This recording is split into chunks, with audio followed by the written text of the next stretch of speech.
Ini udah kan ya? Novi. Udah. Bentar ya, saya coba nge-play video ini. Kok dia nggak mau? Nah, udah.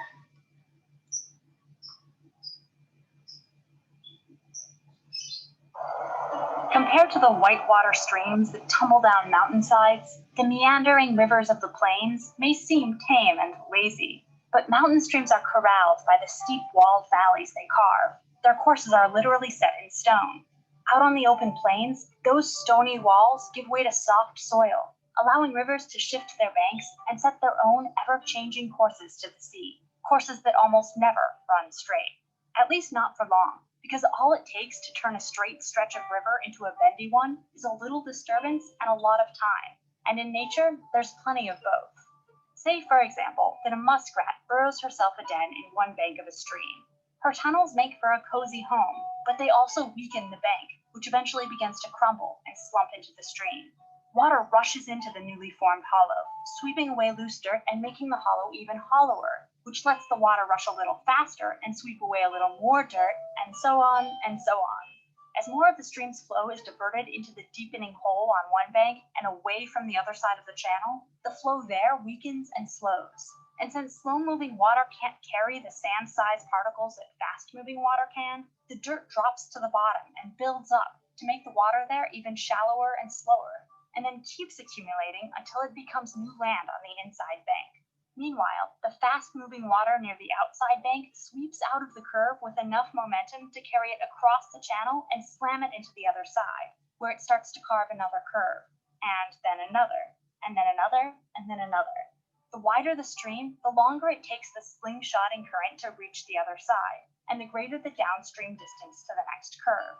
In fact, measurements of meandering streams all over the world reveal a strikingly regular pattern. The length of one S-shaped meander tends to be about 6 times the width of the channel. So little tiny meandering streams tend to look just like miniature versions of their bigger relatives.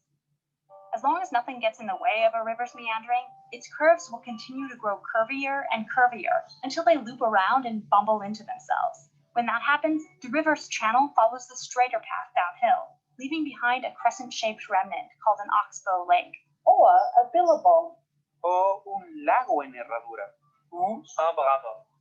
We have lots of names for these lakes, since they can occur pretty much anywhere liquid flows, or used to. Which brings up an interesting question. What do the Martians call them?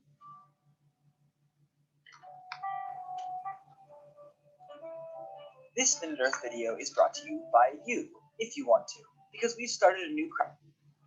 Oke, tadi penjelasan gimana sungai itu semakin lama dia semakin berkelok-kelok. Jelas kan ya penjelasannya? Ada yang bisa merangkum di sini? Penjelasannya tadi? Atau itu ntar aja deh, saya jadikan tugas selanjutnya ya. Jadi pokoknya semakin lama karena dia semakin membawa sedimen, terus sedimennya terdeposisi, akhirnya yaitu dia akhirnya berubah bentuk, berkelok-kelok, dan semakin lama kelokannya itu akan semakin ekstrim, semakin meander. Maka dari itu sungai tua itu pasti lebih berkelok-kelok dibanding sungai yang masih muda. Oke, next. Nah, karena proses tadi dia ngebawa sedimen itu, ada beberapa fenomena yang bisa terjadi. Contohnya adalah formasi delta. Jadi delta ini biasanya, kalau kemarin kan kita udah sedikit tahu delta ya dari yang studi kasus sungai apa kemarin tuh ya? Bengawan Solo, itu kan ada deltanya tuh yang di akhir. Nah, kalau di sini nanti deltanya akan dibedakan lagi menjadi delta dan alluvial fan. Bedanya apa? Kalau di delta ini biasanya dia terjadi pada sistem sungai, aliran menggerus tebing maupun dasar sungai, dan hasil gerusannya terbawa ke hilir, membentuk endapan, terus proses meanderingnya berlangsung, serta menjadikan bantaran sungai semakin lebar dan membentuk delta. Jadi delta ini adalah bantaran sungai yang terbentuk karena adanya gerusan dari tebing dan dasar sungai. muka air banjirnya meningkat, meluap ke bantaran sungai. Untuk yang bermuara di laut, seperti yang Sungai Bengawan Solo kemarin, perubahan muka air laut mempengaruhi angkutan sedimen dan pola pengendapan material sungai. Jadi contohnya delta ini bisa dilihat di sini. Kalau kita lihat sungai ini, dia kan mengalirnya dari ujung sana ya, mengalir ke sini. Nah, dari ujung sana itu kemungkinan dia membawa erosi dari lahan-lahan sekitarnya, jadi sedimen dari hasil dari erosi, bisa juga dari dasar sungainya itu sendiri. Lalu dia di sini bertemu dengan sungai yang lebih besar, di mana biasanya delta ini terjadi saat sungai yang mengalir ini ketemu dengan aliran sungai, aliran air lain yang cenderung diam. Jadi dia cenderung tidak mengalir. Jadi di sini airnya diem, di sini airnya ngalir. Sehingga di sini kan dia terjadi kayak perlambatan gitu. Nah, itu cenderung si sedimen-sedimennya itu cenderung akhirnya berhenti di sini, numpuk, akhirnya jadi daratan baru. Ini kayak ini kan sampai bisa dilalui sama truk nih. Nah, si daratan baru ini bisa kita sebut sebagai delta. Bentuknya delta ini macam-macam. Dia tergantung sekitarnya, ngikutin bentuk sekitarnya aja. Nah, ini ada video lagi gimana kok sungai ini bisa punya delta. Mungkin kalian bisa nonton sendiri ya, nggak ditonton bareng. Pokoknya saya udah kasih source-nya di sini.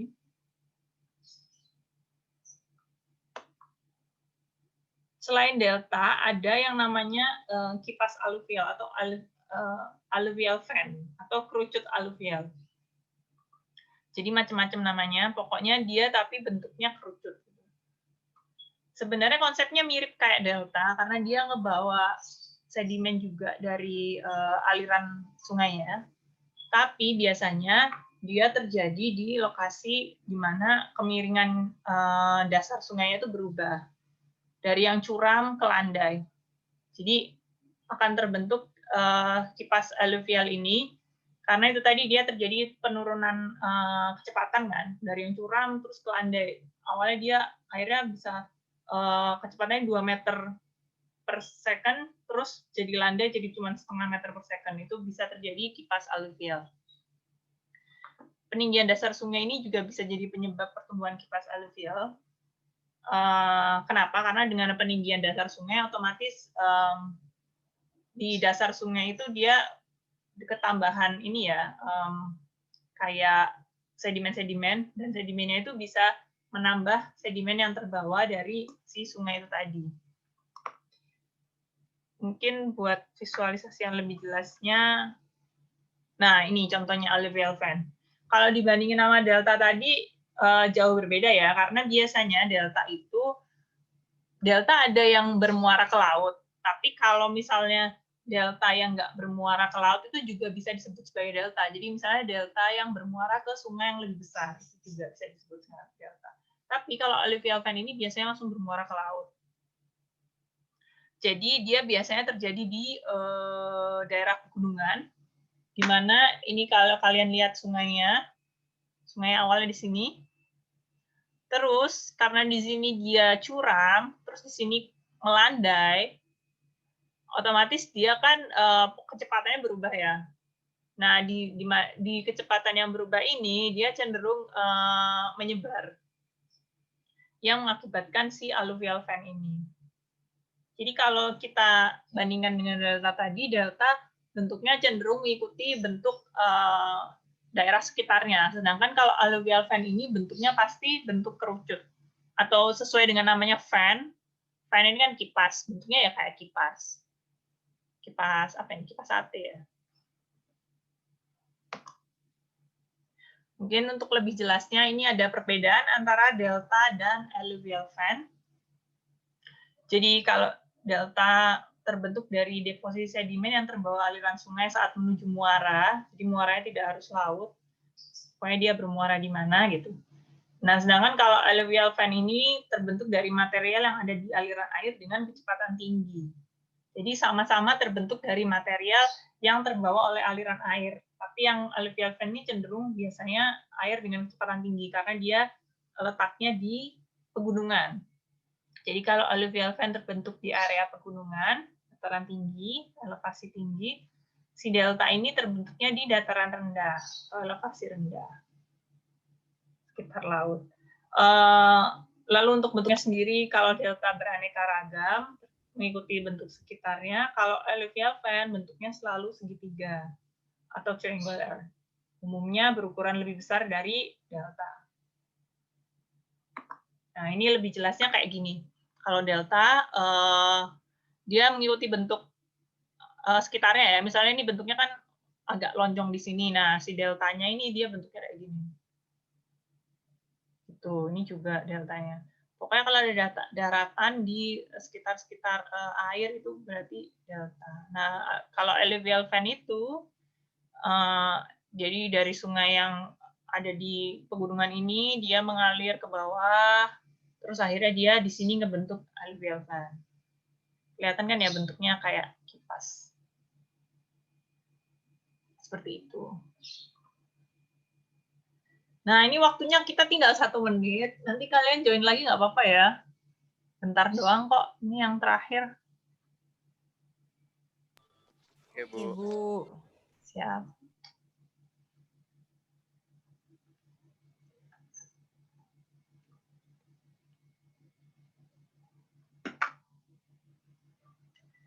Jadi nanti ada karakteristik sungai.